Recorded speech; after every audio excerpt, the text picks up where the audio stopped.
Bueno, pues nosotros vamos a hablar de la periodización de la historia en el mundo, visiones divergentes, y vamos a hablar sobre la etapa artística de Japón.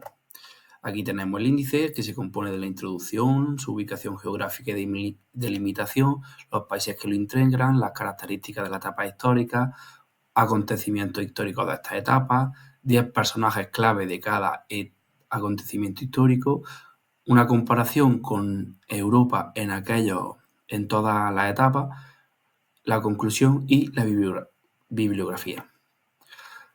Pues vamos a empezar por la introducción, en la que el estudio de los periodos artísticos de Japón revela cómo el arte refleja no solo la estética, sino también los cambios políticos, espirituales y culturales. Desde la sofisticación de la época Elan hasta la modernización Meiji, el arte japonés ha estado influenciado por las estructuras sociales y filosóficas dominantes. La investigación aborda dos perspectivas principales: la evolución del arte japonés y su comparación con los periodos artísticos europeos. El objetivo incluye identificar los periodos artísticos como el arte japonés, que ha sabido mantener su identidad cultural a pesar de los cambios.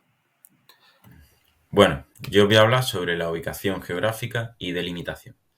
Japón es un país insular en Asia Oriental, reconocido por su historia, su desarrollo tecnológico y una cultura única.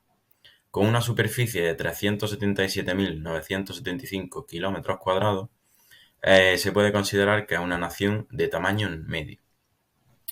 Su ubicación en el Océano Pacífico y su composición como archipiélago hacen que tenga de extensión de norte a sur alrededor de los 3.000 kilómetros.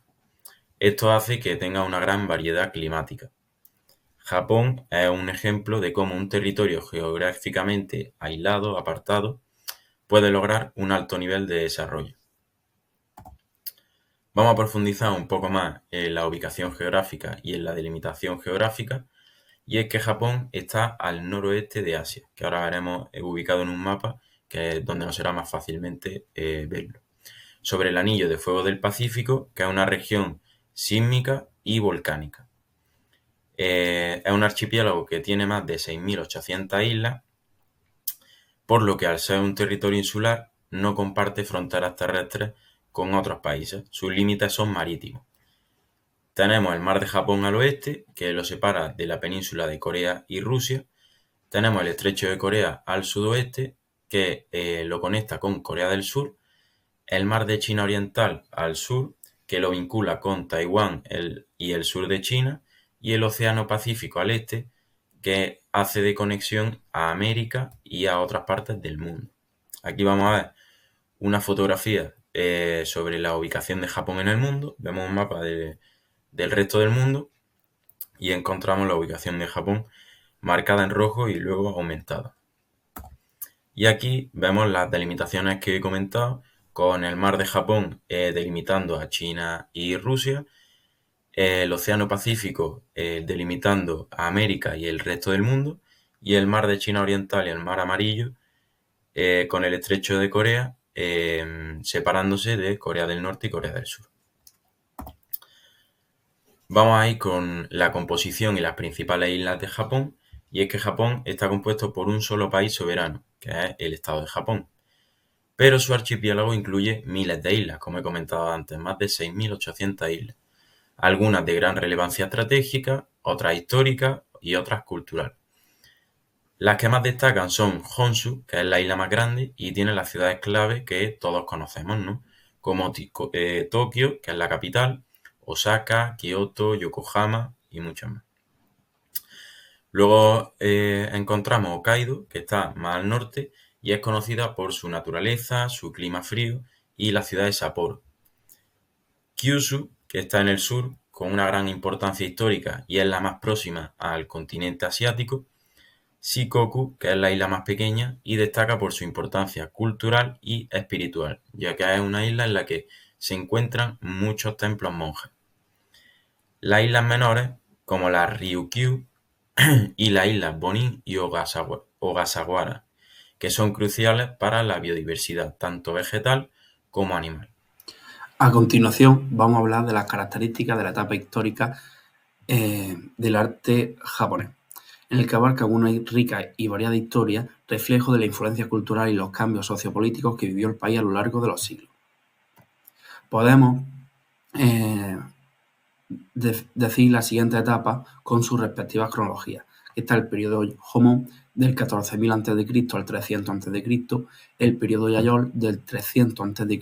al 250 después de Cristo, el periodo Kofun, que va del año 250 después de Cristo al 538 después de Cristo, el periodo Asuka del 538 después de Cristo al año 710, el periodo Nara del año 710 al año 794, el periodo Heian del año 794 al año 1185, el periodo Kamakura de 1185 al año 1333, el periodo Muromachi de 1336 a 1573, el periodo Edo de 1603 a 1868, el periodo Meiji de 1868 al año 1912, el periodo Taiso de 1912 a 1926, el periodo Showa de 1926 a 1889, el periodo Heisei de 1989 a 2019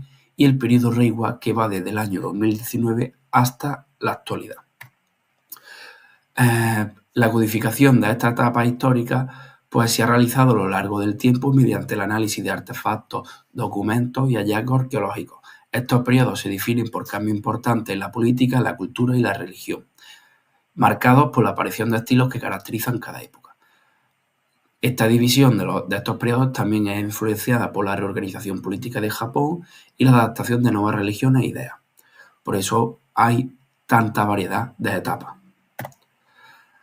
Pues de cada etapa podemos decir algunas de sus características, como por ejemplo del periodo Jomon, que es en la que predomina la cerámica decorada, marcando la primera manifestación artística significativa en Japón, utilizada tanto para fines funcionales como ceremoniales.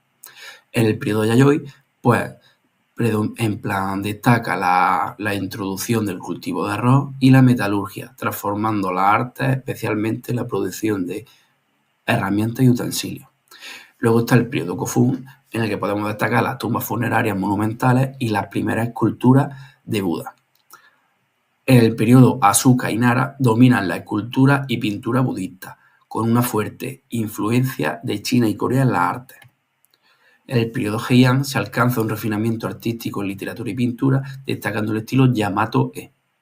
En el periodo Kamakura, la escultura budista resalta por su realismo en la representación de figuras religiosas. En el periodo Muromachi podemos decir que el arte zen se caracterizó por su estética minimalista, una fuerte influencia de la pintura china. En el periodo Edo, destaca la creación del ukiyo-e, que retrata la vida cotidiana y paisaje urbano, junto con avances en cerámica y escultura. En el periodo Meiji, la modernización dio paso a una fusión de estilos artísticos occidentales y tradicionales japoneses. En el periodo Taisho y Showa, la modernidad trajo una mezcla de estilos europeos con la tradición japonesa, generando nuevas formas artísticas. Y por último, los periodos Heisei y Reiwa, el arte contemporáneo japonés combina tradición e innovación con una gran presencia global. Ahora yo voy a hablaros del punto 4, que son los acontecimientos históricos.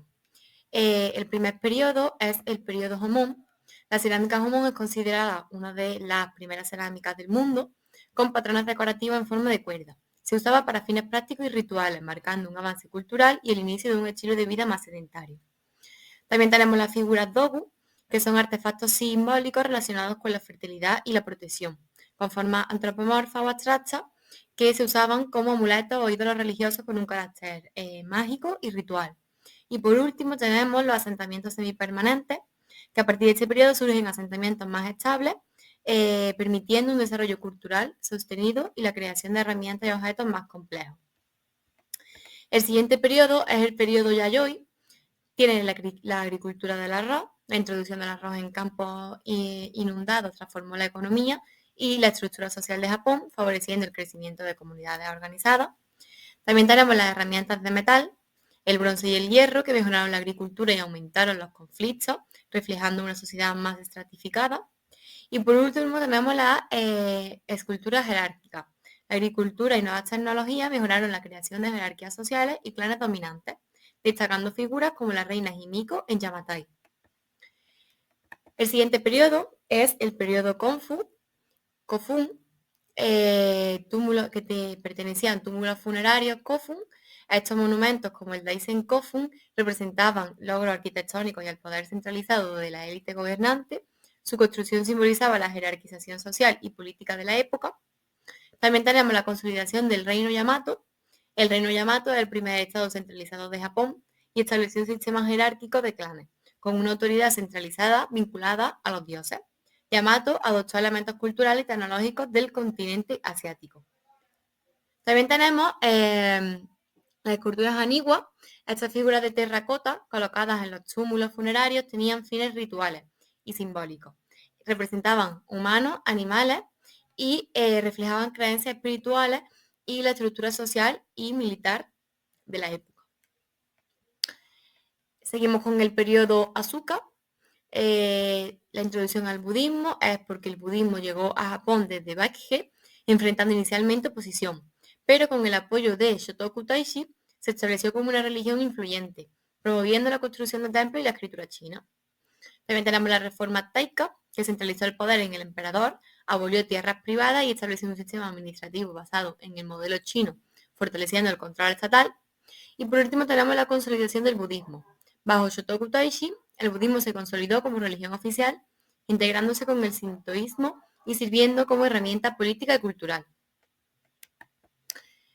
También tenemos el periodo Nara, el establecimiento de Heijō-kyō como capital, porque esta se convierte en la primera capital permanente de Japón, centralizando el poder y promoviendo el desarrollo cultural y económico.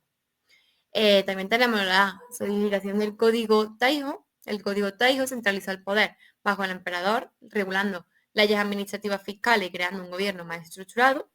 Y por último tenemos la construcción del Todai-ji y budismo estatal. La construcción del Todai-ji o el budismo estatal como herramienta política y espiritual fortaleció el poder imperial y unificó el país. Yo voy a terminar explicando el periodo Heian, que es el traslado de la capital Heian-kyo, donde el emperador Kamo traslada esta capital a Heian-kyo, promoviendo la estabilidad política y cultural y el desarrollo económico. En este periodo también tenemos el establecimiento de la literatura japonesa. La literatura alcanzó su auge con obras como el cuento de Genji y el libro de la almohada, destacando la profundidad emocional y temas de vida. Y por último tenemos el budismo de las tierras puras y la secta Tendai. El budismo cogió énfasis en la salvación universal y la integración de diversas creencias, defendiendo la espiritualidad japonesa. Buenas tardes, yo soy Paula Chávez y voy a continuar con los acontecimientos históricos del periodo Kamakura. El periodo Kamakura comprende desde 1185 hasta 1333 y destacamos 3 acontecimientos históricos. El primero es el establecimiento del shogunato Kamakura. Minamoto no Yoritomo establece el shogunato Kamakura y traslada el poder político a los samuráis. Esto hace tener un gobierno feudal. Otro acontecimiento histórico son las invasiones mongolas y la defensa del país. Japón resiste 2 invasiones en este periodo que les hacen reforzar el prestigio del shogunato y el nacionalismo japonés. Y por último destacamos el auge del budismo zen. A día de hoy todo el mundo sabemos lo que es el budismo y es en esta época donde el budismo coge su énfasis en la meditación y en la autodisciplina. Luego también tenemos el periodo Muromachi de 1336 hasta 1573. Hablamos de la fundación del shogunato Ashikaga. Ashikaga Takauji crea un gobierno descentralizado basado en alianzas con clanes locales. En 1392 se unifican las cortes del norte y del sur y esto trae estabilidad temporal. Luego también tenemos el renacimiento cultural Higashiyama.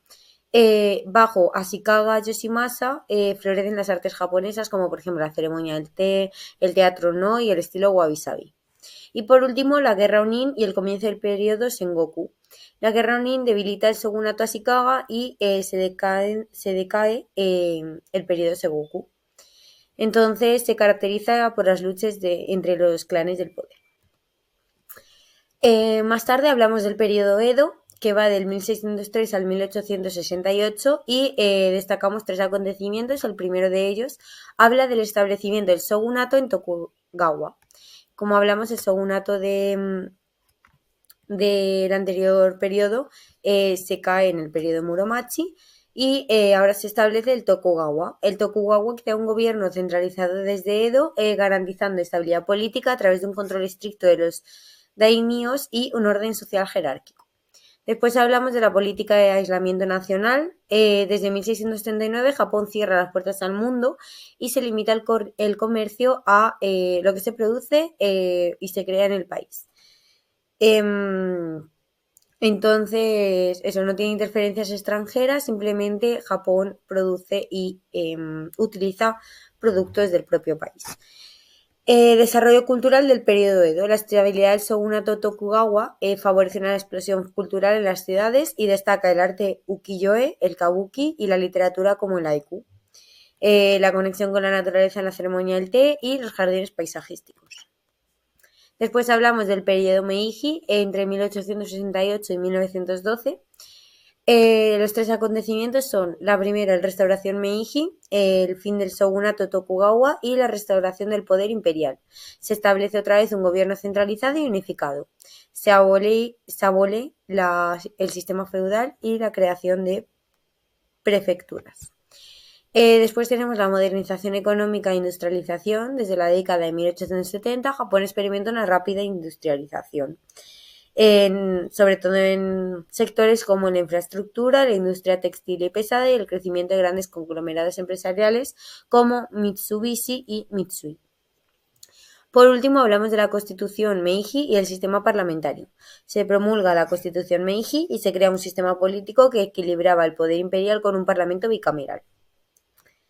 Luego hablamos del periodo Showa, que va de 1929 a 1989. Y destacamos el militarismo y la Segunda Guerra Mundial. Sabemos que Japón adopta una política expansionista y invade Manchuria y China. Entra en 1941 a la Segunda Guerra Mundial y en 1945 sufre una derrota tras los bombardeos atómicos en Hiroshima y en Nagasaki. Termina con el militarismo y dio paso a la ocupación estadounidense. Después se establece la Constitución de 1947 y la democratización. La nueva Constitución, promulgada en 1947, bajo la ocupación aliada, transforma a Japón en una democracia parlamentaria, renunciando a la guerra y reduciendo el poder del emperador. Y por último, el milagro económico japonés. Entre 1950 y 1970, Japón experimenta un rápido crecimiento económico y se impulsa por la inversión en la infraestructura y la colaboración entre el gobierno, las empresas y los bancos. Hablamos del penúltimo periodo, el periodo Heisei, que va desde 1989 hasta 2019. Abarca un gran periodo de años y podemos destacar 3 acontecimientos que son el estallido de la burbuja económica. A principios de los 90, la burbuja económica de Japón tuvo una crisis financiera, tuvo un estancamiento y hubo cambios culturales y laborales, especialmente para los jóvenes.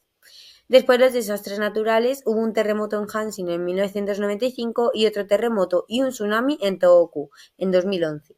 Y esto demuestra la vulnerabilidad que tiene Japón en cuanto a los desastres naturales. Además, también tiene capacidad de recuperación y replanteamiento del uso de la energía nuclear. Por último, el auge de las mujeres en la literatura. Durante el periodo Heisei, escritoras japonesas como por ejemplo Yoko Tawada ganaron reconocimiento internacional y se destacan premios en mercados globales. Por último, hablamos del periodo Reiwa, que va desde el 2019 hasta el presente. Destacamos primero la pandemia del COVID-19, en la que todos estamos involucrados, que Japón enfrenta confinamientos y restricciones, pero se controla la pandemia con las mascarillas y la vacunación, al igual que en España. Y se acelera la digitalización y el trabajo remoto. El segundo acontecimiento son las Olimpiadas de Tokio 2020, que se aplazan por el COVID-19, pero las Olimpiadas fueron un éxito tanto económico como logístico para Japón. Y por último, la transformación digital. Japón acelera su digitalización y se impulsa la inteligencia artificial, la robótica y la administración electrónica para adaptarse a un futuro más globalizado. Bueno, yo voy a hablar ahora sobre los 10 personajes históricos pertenecientes a los periodos que ha comentado antes mis compañeros. Tenemos aquí el primer personaje, Taishi Sotoku, que pertenece al periodo Nara. Fue un regente clave que impulsó el budismo y el confucianismo, sentando las bases del desarrollo tanto cultural como político de Japón. Estableció una constitución de 17 artículos, estableciendo principios éticos y administrativos para unificar el país. Y tiene su rostro en muchos yenes y varias de las instituciones llevan su nombre, como por ejemplo la Universidad de Sotoku Gakuen.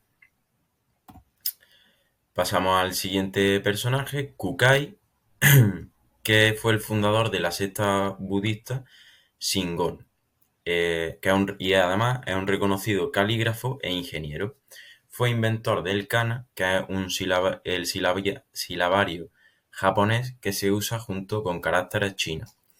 Y también es el autor de un poema llamado Pangrama, y esto quiere decir que todas las vocales y consonantes de este silabario son utilizadas una única vez.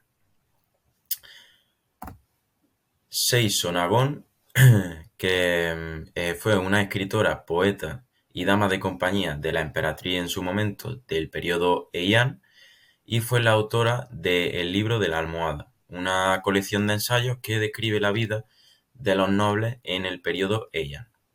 Su obra destaca por su prosa lírica y su aprecio por la naturaleza y la belleza, y sigue siendo una referencia clave para comprender la cultura japonesa. Murasaki Shikibu es otro personaje histórico que fue una escritora autodidacta en chino clásico, en una época donde el acceso a la mujer a estos ámbitos era muy limitado. Fue autora del Genji Monogatari, que es considerada la primera novela moderna del mundo y la primera novela japonesa. La obra explora temas como el amor, el poder, la moralidad, la mortalidad, destacando también por su personalidad psicológica y su descripción de la nobleza, por su profundidad psicológica, y la descripción de la nobleza, ella, como hemos comentado antes. Ella ha influido tanto en la literatura global y continúa siendo influyente en adaptaciones en el cine, en la literatura, en el arte contemporáneo y demás. Sen no Rikyu es un personaje que redefinió la ceremonia del té como una expresión de la filosofía wabi-sabi, que esta está enfocada más en la humildad, en la simplicidad y en la imperfección. Eliminó todos los elementos decorativos y creó una estética más serena y filosófica, haciendo de la ceremonia más propia, ¿no? Diseñó casas de té que reflejaban la simpleza y es la figura más influyente en la historia de esta ceremonia del té, que aún se continúa haciendo en nuestros tiempos. Katsushika Okusai, nuevo personaje que fue un pintor y grabador japonés de la escuela ukiyo-e durante el periodo Edo. Es reconocido por su innovación en la composición y el uso del color. A lo largo de su carrera utilizó múltiples nombres artísticos, múltiples seudónimos, y sus obras más icónicas son las 36 vistas del Monte Fuji, y destaca su obra maestra, La Gran Ola de Kanagawa, que estoy seguro que todos la hemos visto alguna vez, aunque no sepamos que era de este hombre, seguro que todos la hemos visto alguna vez. Sus trabajos llegaron a París en el siglo XIX, influyendo en artistas muy nombrados como son Van Gogh, Gauguin o Toulouse-Lautrec.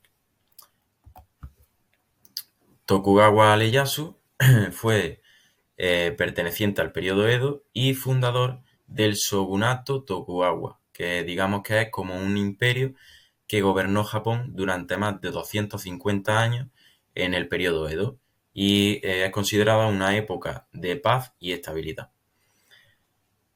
Fue nombrado shogun, que es como emperador, en 1603, estableciendo Edo, que es la actual Tokio, como la capital de su gobierno, y implementó políticas de aislamiento que limitaron la influencia extranjera y garantizaron una estabilidad interna. También promovió el desarrollo cultural del teatro, del ukiyo-e, como hemos hablado antes, del otro personaje, de Katsushika, y del comercio interno, contribuyendo así al auge y al florecimiento de la cultura propia japonesa. Matsuo Baso, perteneciente también al periodo Edo, es considerado uno de los 4 grandes maestros del haiku.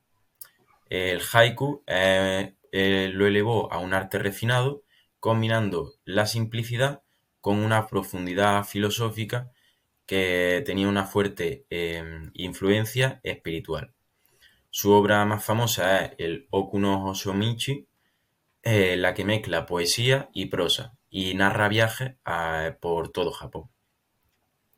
Su influencia trasciende a la literatura actual, impactando tanto en la caligrafía como en la filosofía zen, que es algo en lo que se basaba mucho para su obra.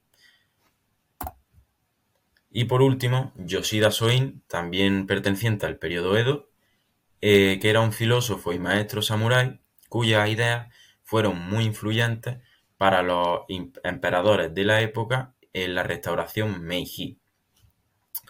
Promovió con estas ideas la modernización de Japón, manteniendo sus valores tradicionales y abogando por la abolición del feudalismo, haciendo así que Japón se abriera a fronteras nuevas.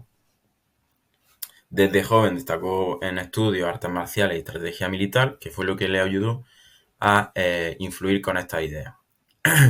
Su filosofía combinaba principios confucianos y samurái, con un enfoque revolucionario que buscaba modernizar Japón y abrirlo a nuevas tecnologías también.